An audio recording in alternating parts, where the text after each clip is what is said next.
Right, I've opened the Blender, and the first thing I'm going to do is remove the default stuff in the scene. We're not going to use that yet. And heading to scene properties. I'm going to set the unit presets to meters.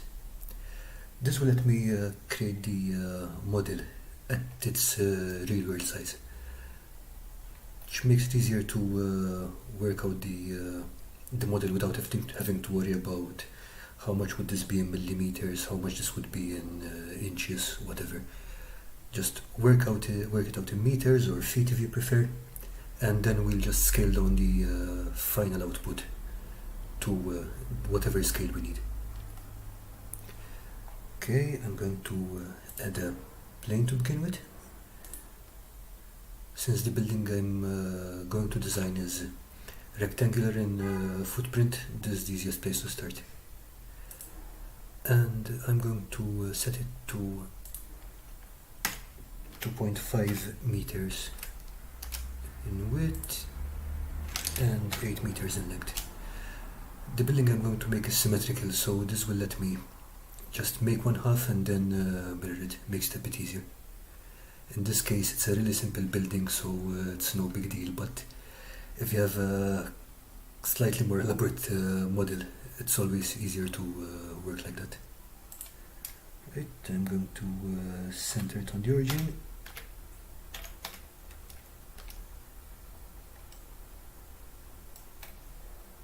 And I'm going to apply the scale and transform.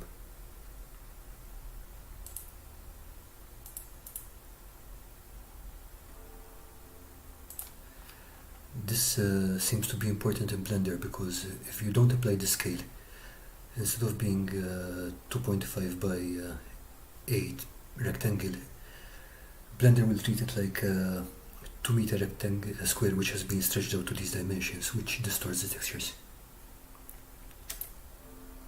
Okay, and now I'm going to jump into edit mode.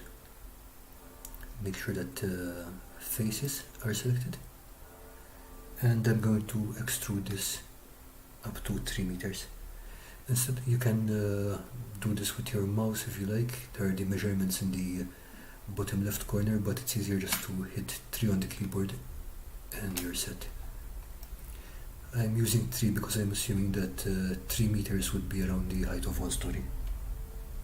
Since I want a 2-story building, I'm just going to do that again.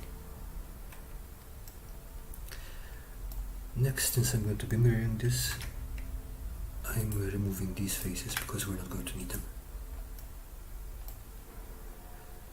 I want the building to have a sloping roof, so what I'm going to do is pick vertex selection, pick those 2 vertices and hit Alt M on the keyboard. I'm going to merge them at the last point, and what it's going to do is it's going to build those 2 vertices at the position of the last vertex I selected. And we have the rough shape of half of our building. Okay, and with that I'm going to go to the modifiers, adding a mirror modifier and applying it.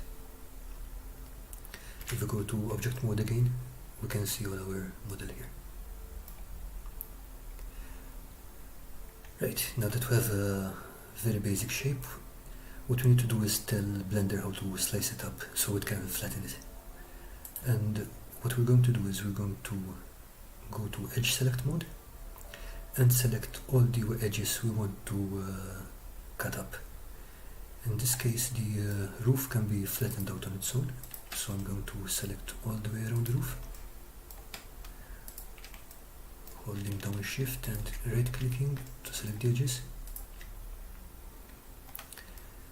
and I'm going to mesh edges and mark seam. Okay, next I want to be able to unfold the main body of the building, so I'm going to break it up here.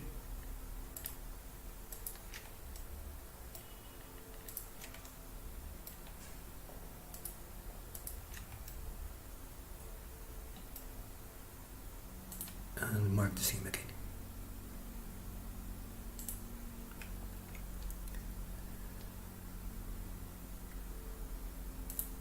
Okay, jump to the UV image editor, create a new image,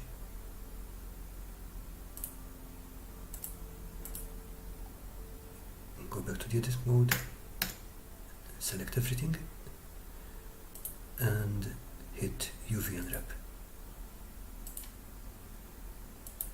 If we go to the UV image editor now, we should have the basic shape of our building. Now, let's move this around a bit so it makes a bit more sense. By selecting island mode, we can move whole chunks at a time. And let's say I want to turn this upside down so I can see what I'm doing. Hit R for rotate, and 180 degrees on the keyboard. Now ideally I want to keep this edge to edge, so I can then base my scaling on that. Okay, now if you're going to be drawing your texture on by hand in Photoshop or GIMP or whatever, you can just take this, export the UV layout,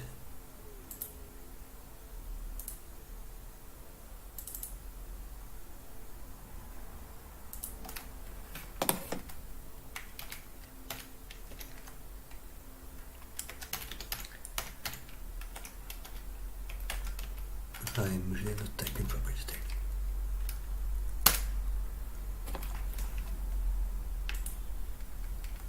And you should be able to use this to draw on as a template. If we open this in GIMP,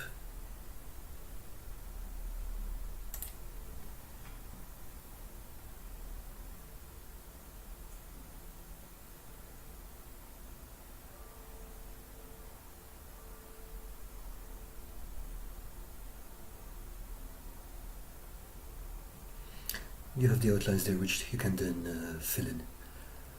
For now, let's put this aside, and we're going to add some texturing in Blender before we go in here.